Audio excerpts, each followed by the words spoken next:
بھارت میں شائع ہونے والی یہ کتاب میں دعویٰ کیا گیا ہے کہ جنرل پرویز مشرف نے کارگل کی جنگ تب کے وزیر اعظم نواز شریف کو جھانسا دے کر انہیں بتائے بغیر شروع کی، اور اس وقت نواز شریف کی حیثیت اپنے ہی ملک میں قیدی کی تھی کیونکہ ان کے فون ٹیپ کیے جا رہے تھے۔ اپنی ایک تفصیلی رپورٹ میں بھارتی اخبار دی ہندو نے سابق بھارتی وزیر اعظم اٹل بہاری واجپئی کے ایک پرائیویٹ سیکرٹری کی کتاب کا حوالہ دیتے ہوئے لکھا ہے کہ سابق وزیر اعظم نواز شریف اور ان کے ہندوستانی ہم منصب اٹل بہاری واجپئی نے سن 1999 میں کارگل جنگ کے دوران کم از کم 5 مرتبہ فون پر ایک دوسرے سے بات کی۔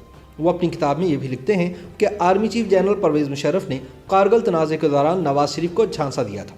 یہ لڑائی مئی سے جولائی سن 1999 کے درمیان لائن آف کنٹرول کے ساتھ انڈیا کے زیر قبضہ جموں و کشمیر کے علاقے کارگل کی برفانی چوٹیوں پر لڑی گئی۔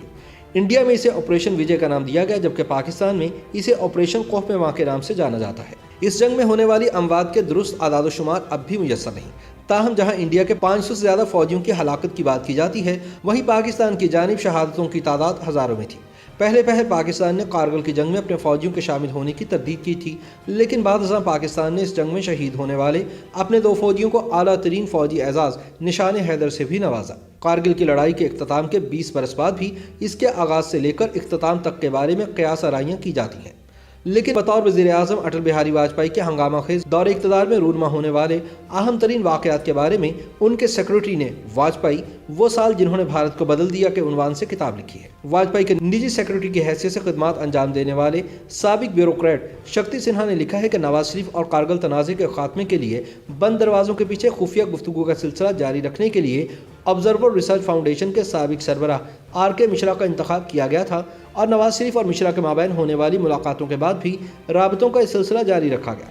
کتاب میں لکھا گیا ہے کہ نواز شریف کی پوزیشن بہت نازک تھی، اور بعد میں ہونے والی ملاقات میں انہوں نے مشرا کو اندیا دیا کہ انہیں باغ میں چہل قدمی کرنی چاہیے۔ ظاہر ہے انہیں شک تھا کہ ان کے گھر کو ٹیپ کیا جا رہا ہے۔ جب مشرا نے واجپئی کو اس کی اطلاع دی تو مؤخر ذکر نے اس بات کی نشاندہی کی کہ نواز شریف کی حالت اس وقت ایک قیدی سے زیادہ نہیں۔ ان میں سے ایک کال واجپئی کے دورہ کارگل کے بعد جون سن 1999 میں سری نگر میں آئی تھی۔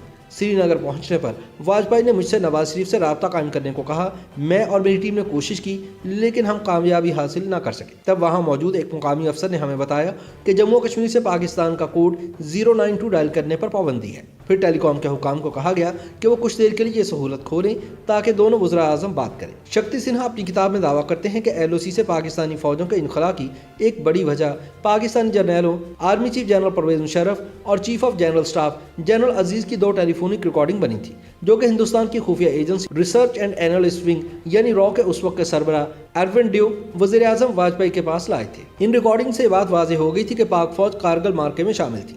4 جون سن 1999 کو بھارتی حکام نے ان ٹیپس کو ان کی ٹرانسکرپٹ کے ساتھ وزیر اعظم نواز شریف کو سنانے کا فیصلہ کیا۔ اگر مشرف کی بات چیت کو ریکارڈ کرنا انڈین انٹیلیجنس کی ایک بڑی کامیابی تھی تو نواز شریف تک ان ٹیپس کا پہنچانا کوئی چھوٹا کام نہیں تھا۔ یہ ٹیپس آر کے مشرا کے ذریعے وزیر اعظم نواز شریف کے لیے پاکستان اسمگل کی گئی۔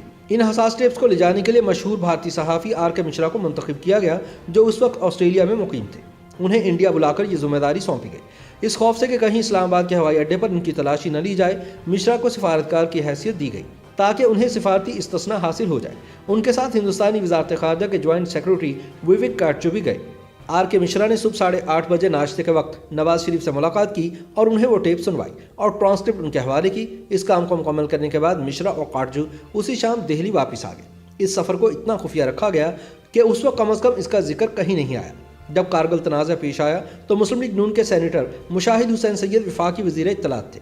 سن 2019 میں اپنے ایک انٹرویو میں مشاہد نے BBC کو بتایا کہ نواز شریف اس بات سے بالکل لا علم تھے کہ پاکستانی فوج لائن آف کنٹرول پار کر چکی ہے۔ انہوں نے کہا کہ بطور وزیر اعظم نواز شریف کو کارگل کے بارے میں پہلی بریفنگ 17 مئی سن 1999 کو DGMO کی جانب سے دی گئی، لیکن اس سے پہلے انڈیا سے آوازیں آنا شروع ہو گئی تھیں کہ کچھ ہو رہا ہے۔ کارگل ہوا تو فارملی جو انٹیمیشن آئی تھی اس کی بریفنگ دی گئی میاں صاحب کو ایز پرائم منسٹر، ایک فارملی 17 مئی 1999 DGMO نے دی تھی، لیکن اس سے پہلے وہ انڈیا سے آوازیں آنی شروع ہو گئی تھیں and there was a realisation کہ سم تھنگ از ہیپننگ، کچھ ہو رہا ہے لائن آف کنٹرول میں۔ مشاہد حسین سید کے مطابق کارگل معرکے سے چند ماہ پہلے فروری 1999 میں جب انڈیا کے وزیر اعظم اٹل بہاری واجپئی لاہور آئے تو اس وقت بھی نواز شریف بے خبر تھے کہ پاکستان کی فوج انڈیا کے زیر قبضہ جموں و کشمیر میں کسی جنگی کارروائی کا منصوبہ بنا چکی ہے۔